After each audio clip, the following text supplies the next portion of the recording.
right, welcome everybody, and thanks for joining us once again for our nanoCHAT with our newbies, Wes and Shirley Lynn at the Naval Academy. We're right in the heart of the semester, starting to wrap up. So I know that we're going to be talking today about crystal field theory and how that now leads into some interesting things with finally getting to reactions. So if you want to jump in and tell us how things have been going. Yeah, my section, we're just finishing up today talking about ligand field theory. So all this week we talked about crystal field theory and ligand field theory. And I really like where this comes in the semester. I think it really flows really nicely from everything we've been talking about. And even when starting crystal field theory, then going into ligand field theory, because you kind of start off with this primitive theory where it's like, you're just viewing things as point charges and they destabilize ligands, and that provides a nice framework for everything we see. But then at the end, we jump into ligand field theory, and I feel like it's a much more satisfying, complete picture.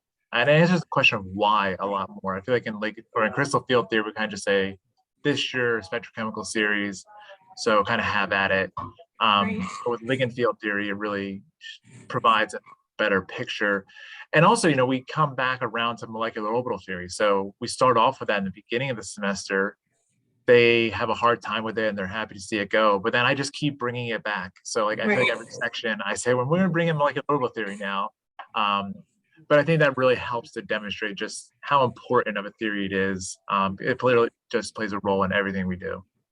Yeah, I would definitely say that my favorite part is after you've done ligand field theory and you teased out how you're going to build that MO diagram for these different complex geometries, is putting that like box right around the center.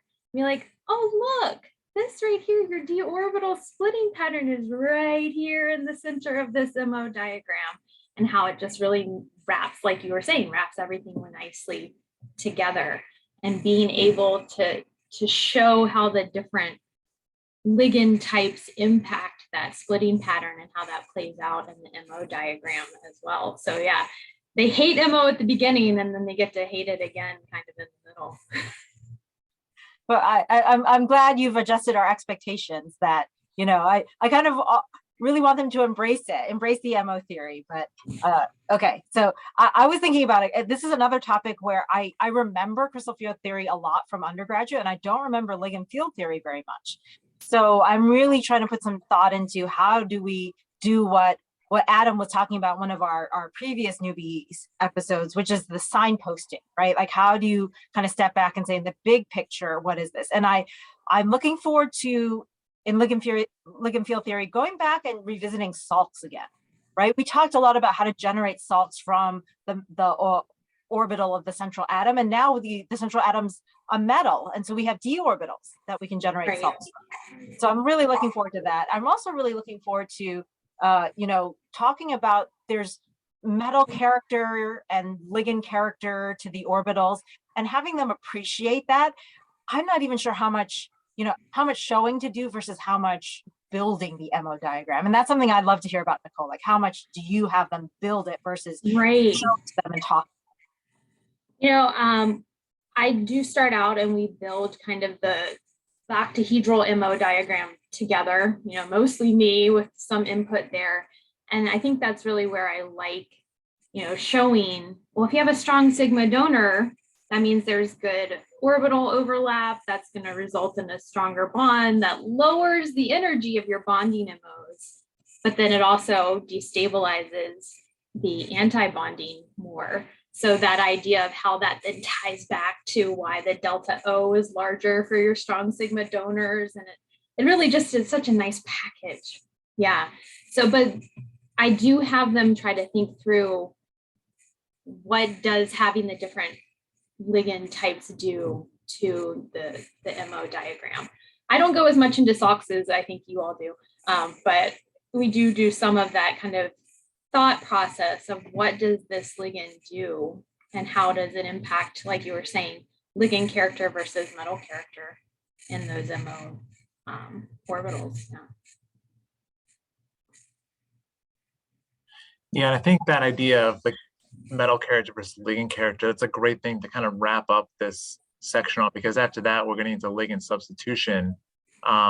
And we've also done like the electron counting and all that. So Right. I think that's going to flow really nicely, because it's going to help them understand some of these mechanisms that we're going to be seeing. And I'm actually just really excited about jumping into that section too. I'm going to start on Monday of next week, just because, this is a chemistry course, and I don't think they've seen they haven't written one reaction equation. They haven't done a reaction yet. Yeah, exactly.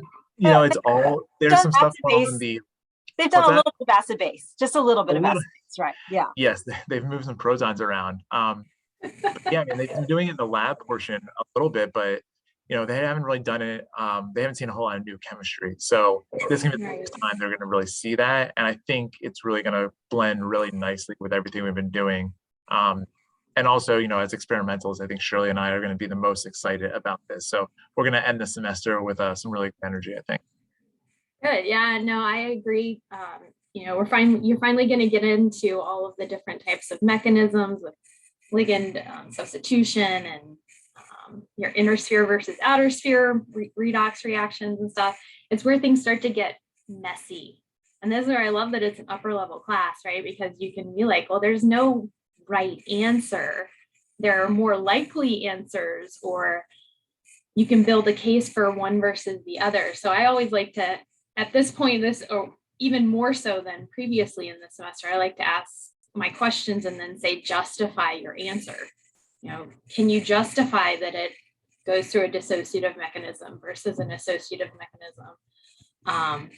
And then they have to back it up. That's where they have to build their case for what they think is going to happen, keeping in mind all of the different things that you've covered in terms of electron counts and where the metal is in the D block and things like that. So, I do try to tell them, like, dissociative is always possible. Right? You can never go wrong by saying dissociative, but you would have to justify associative for some things. Yeah, I think this would be a great time to bring in some like real stuff that happens like from the literature. I'm already thinking some of the stuff that I do in my own lab involves a dissociative mechanism, and we've demonstrated that with some variable temperature NMR. I know they're not probably very big on NMR, but they're going to see a lot of it coming up, just to kind of show how complex and interesting this can be. Right. Absolutely. I'm excited to do ligand substitution, because having taught organic chemistry for so many years with the sophomores, just talking about substitution, the classic SN1, SN2, I think that's their first exposure in the chemistry major to how messy things are, right? And for some, alkyl halide substrates, right? It's both SN1 and SN2 under certain conditions, and it doesn't have to be just one or the other. And it can change from one solvent to another, right, one cell to another. So I just really like the opportunity to sort of bring a lot of that back, especially because we know this cohort, our current juniors, are the folks that took organic chemistry in our sort of unusual pandemic hybrid, situation. Right. So right. It's a good chance to just get back into some of those really important concepts, firm them up, right? And hopefully also bring in some thermodynamics and kinetics to help us round out. I love that you're going to bring in some of your own research or bring in stuff from the literature, because it shows that, you're not just learning this in the isolated environment of the classroom, but there are actually real problems, that researchers are trying to figure these things out and optimize reactions for.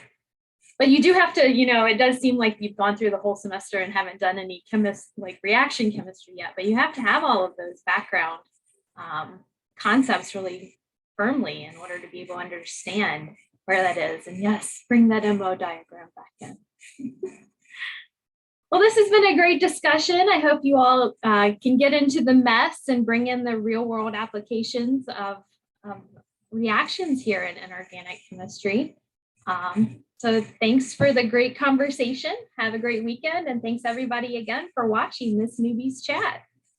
Thanks, Nicole. See everyone on Discord. Nicole.